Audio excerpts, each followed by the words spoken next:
Obreiros Evangélicos, capítulo 101. Em contato com os outros. Todas as relações sociais exigem o exercício do domínio próprio, tolerância e simpatia. Diferimos tanto uns dos outros em disposições, hábitos e educação, que variam entre si nossas maneiras de ver as coisas. Julgamos diferentemente. Nossa compreensão da verdade, nossas ideias em relação à conduta de vida, não são idênticas sob todos os pontos de vista. Não há duas pessoas cuja experiência seja igual em cada particular. As provas de uma não são as provas de outra. Os deveres que para uma se apresentam como leves são para outra mais difíceis e inquietantes. Tão fraca e ignorante e sujeita ao erro é a natureza humana que todos devemos ser cautelosos na maneira de julgar o próximo. Pouco sabemos da influência de nossos atos sobre a experiência dos outros. O que fazemos ou dizemos pode parecer-nos de pouca importância, quando, se nossos olhos se abrissem, veríamos que daí resultam as mais importantes consequências para o bem ou para o mal. Consideração pelos que têm responsabilidades. Muitas pessoas têm desempenhado tão poucas responsabilidades, seu coração tem experimentado tão pouco as angústias reais, sentindo tão pouca perplexidade e preocupação em auxiliar o próximo, que não podem compreender o trabalho de quem tem verdadeiras responsabilidades. São tão incapazes de apreciar seus trabalhos, como a criança de compreender os cuidados e fadigas do preocupado pai. A criança admira-se dos temores e perplexidades do pai. Parecem-lhe inúteis. Mas quando os anos de experiência forem acrescentados à sua vida, quando tiver de carregar as próprias responsabilidades, olhará de novo para a vida do pai e compreenderá então o que outrora lhe era incompreensível. A amarga experiência deu-lhe o conhecimento. A obra de muitas pessoas que têm responsabilidades não é compreendida, não são apreciados seus trabalhos, enquanto a morte não os abate. Quando outros retomam as funções que eles exerciam e enfrentam as dificuldades que eles encontraram, compreendem quanto a sua fé e coragem foram provadas. Muitas vezes perdem de vista, então, os erros que estavam tão prontos a censurar. A experiência ensina-lhes a simpatia. É Deus quem permite que os homens sejam colocados em posições de responsabilidade. Quando erram, tem poder para os corrigir, ou para os retirar do cargo que exercem. Devemos acautelar-nos para não tomar em nossas mãos o direito de julgar que pertence a Deus. Ordena-nos o Salvador: não julgueis para que não sejais julgados, porque com o juízo com que julgardes sereis julgados, e com a medida com que tiverdes medido, vos hão de medir a vós. Mateus 7, 1 e 2. Lembrai-vos de que cedo o relato de vossa vida passará em revista diante de Deus. Lembrai-vos de que ele disse: És inexcusável quando julgas, ó homem, pois tu que julgas, fazes o mesmo. Romanos 2, 1. Paciência quando ofendido. Não podemos permitir que nosso espírito se irrite por algum mal real ou suposto que nos tenha sido feito. O inimigo que mais carecemos temer é o próprio eu. Nenhuma forma de vício tem efeito mais funesto sobre o caráter do que a paixão humana quando não está sob o domínio do Espírito Santo. Nenhuma vitória que possamos ganhar será tão preciosa como a vitória sobre nós mesmos. Não permitamos que nossa suscetibilidade seja facilmente ferida. Devemos viver não para vigiar sobre nossa suscetibilidade ou reputação, mas para salvar almas. Quando estamos interessados na salvação das almas, deixamos de pensar nas pequenas diferenças que possam levantar-se entre uns e outros na associação mútua.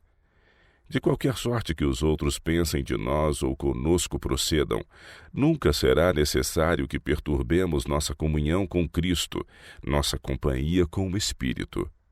Que glória será essa, se pecando sois esbofeteados e sofreis? Mas se fazendo bem sois afligidos, e o sofreis, isso é agradável a Deus. 1 Pedro 2, 20. Não vos vingueis. Quando puderdes, removei toda a causa de mal-entendido. Evitai a aparência do mal. Fazei o que estiver em vosso poder sem comprometer os princípios, para conciliar o próximo. Se trouxeres a tua oferta ao altar, e aí te lembrares de que teu irmão tem alguma coisa contra ti, deixa aí defronte do altar a tua oferta, e vai reconciliar-te primeiro com teu irmão, e depois vem e apresenta a tua oferta. Mateus 5, 23 e 24. Se vos forem dirigidas palavras impacientes, nunca respondais no mesmo tom. Lembrai-vos de que a resposta branda desvia o furor. Provérbios 15, 1. Há um poder maravilhoso no silêncio. As palavras ditas em réplica a alguém encolerizado, por vezes servem apenas para o exasperar. Mas se a cólera encontra o silêncio e um espírito amável e paciente, em breve se esvai. Sob uma tempestade de palavras ferinas e acusadoras, conservai apoiado o espírito na palavra de Deus. Que o espírito e o coração sejam repletos das promessas divinas. Se sois maltratados ou acusados injustamente, em vez de responder com cólera, repeti a vós mesmos as preciosas promessas. Não te deixes vencer do mal, mas vence o mal com o bem. Romanos 12, 21. Entrega o teu caminho ao Senhor, confia nele e ele tudo fará. E fará sobressair a tua justiça como a luz, e o teu juízo como o meio-dia. Salmos 37, 5 e 6. Nada há encoberto que não haja de ser descoberto, nem oculto que não haja de ser sabido. Lucas 12, 2. Fizeste com que os homens cavalgassem sobre as nossas cabeças. Passamos pelo fogo e pela água, mas trouxeste-nos a um lugar de abundância. Salmos 66, 12. Somos inclinados a procurar junto de nossos semelhantes simpatia e ânimo, em vez de os procurar em Jesus. Em sua misericórdia e fidelidade, Deus permite muitas vezes que falhem aqueles em quem depositamos confiança, a fim de que possamos compreender quanto é insensato confiar nos homens e apoiar-nos na carne. Confiamos inteira, humilde e desinteressadamente em Deus. Ele conhece as tristezas que nos consomem no mais profundo do ser e que não podemos exprimir. Quando tudo nos parece escuro e inexplicável, lembremo-nos das palavras de Cristo. O que eu faço não o sabes tu agora, mas tu saberás depois. João 13, 7. Estudai a história de José e de Daniel. O Senhor não impediu as maquinações dos homens que procuravam fazer-lhes mal, mas conduziu todos os planos para o bem de seus servos, que no meio de provas e lutas mantiveram sua fé e lealdade. Enquanto estivermos no mundo, encontraremos influências adversas. Haverá provocações para ser provada a nossa têmpera, e é enfrentando-as com o espírito reto que as virtudes cristãs são desenvolvidas. Se Cristo habitar em nós, seremos pacientes, bondosos e tolerantes, alegres no meio das contrariedades e irritações. Dia após dia e ano após ano, ver-nos-emos a nós próprios e cresceremos num nobre heroísmo. Tal é a tarefa que sobre nós impende, mas não pode ser cumprida sem o auxílio de Jesus, firme decisão, um alvo bem determinado, contínua vigilância e oração incessante. Cada um tem suas lutas pessoais a travar. Nem o próprio Deus pode tornar nosso caráter nobre e nossa vida útil se não colaborarmos com ele. Quem renuncia à luta perde a força e a alegria da vitória. Não precisamos guardar nosso próprio registro das provas e dificuldades, dos desgostos e tristezas. Todas estas coisas estão escritas nos livros, e o céu tomará o cuidado delas. Enquanto relembramos as coisas desagradáveis, passam da memória muitas que são gratas à reflexão, como a misericordiosa bondade de Deus que nos rodeia a cada instante e o amor de que os anjos se maravilham com que deu seu Filho para morrer por nós. Se como obreiros de Cristo sentes que tendes maiores cuidados e provas que os outros, lembrai-vos de que há para vós uma paz desconhecida dos que evitam estes fardos. Há conforto e alegria no serviço de Cristo. Mostremos ao mundo que não há insucesso na vida com Deus.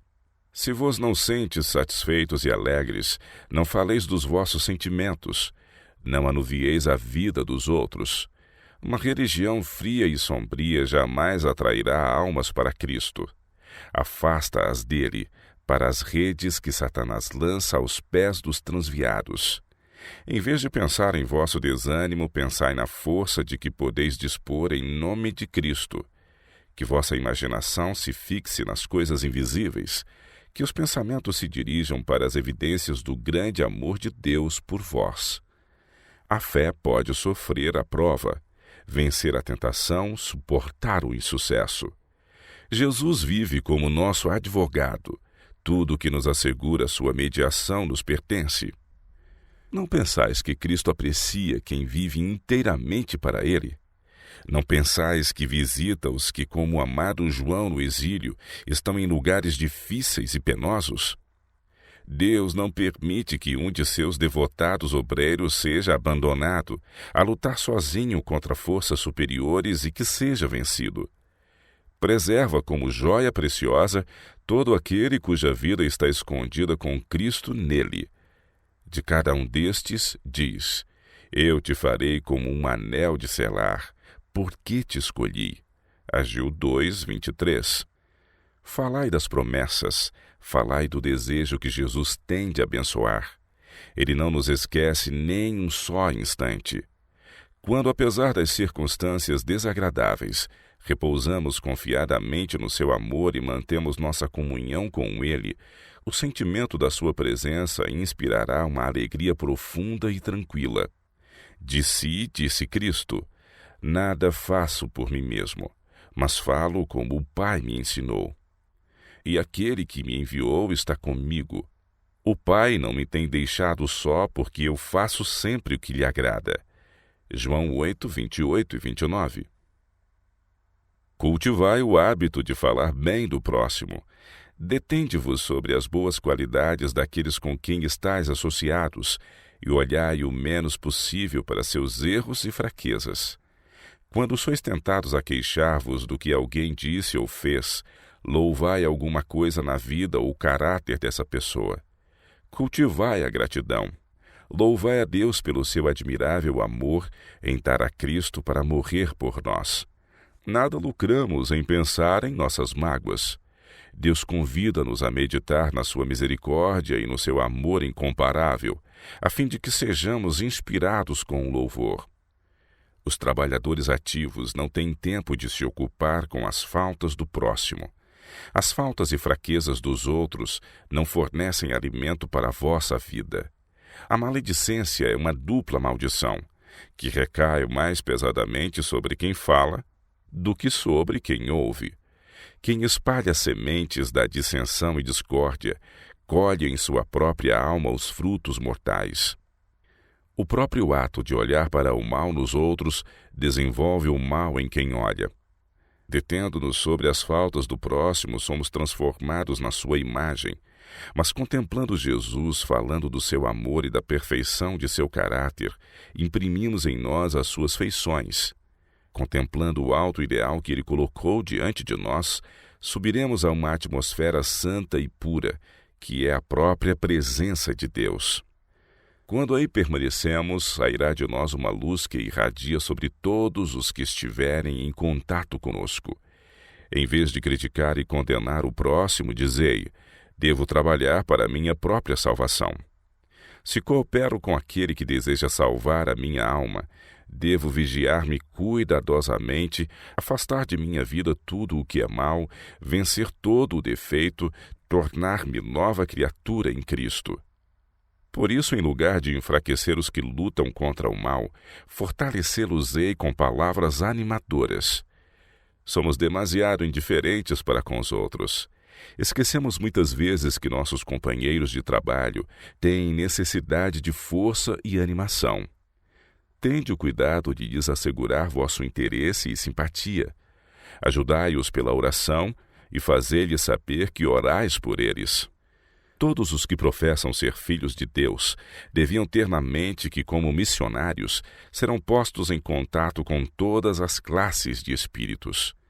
Aos corteses e os rudes, os humildes e os altivos, os religiosos e os céticos, os instruídos e os ignorantes, os ricos e os pobres. Estes diferentes espíritos não podem ser tratados da mesma maneira. Todos, porém, carecem de bondade e simpatia. Pelo mútuo contato, nosso espírito deve tornar-se delicado e refinado. Dependemos uns dos outros e estamos intimamente unidos pelos laços da fraternidade humana. É pelas relações sociais que a religião cristã entra em contato com o mundo. Cada homem ou mulher que recebeu a iluminação divina deve derramar luz na senda tenebrosa dos que não conhecem o melhor caminho. A influência social santificada pelo Espírito de Cristo deve desenvolver-se na condução de almas para o Salvador. Cristo não deve ser escondido no coração como um tesouro cobiçado, sagrado e doce, fruído exclusivamente pelo possuidor. Devemos ter Cristo em nós como uma fonte de água que corre para a vida eterna, refrescando a todos os que entram em contato conosco.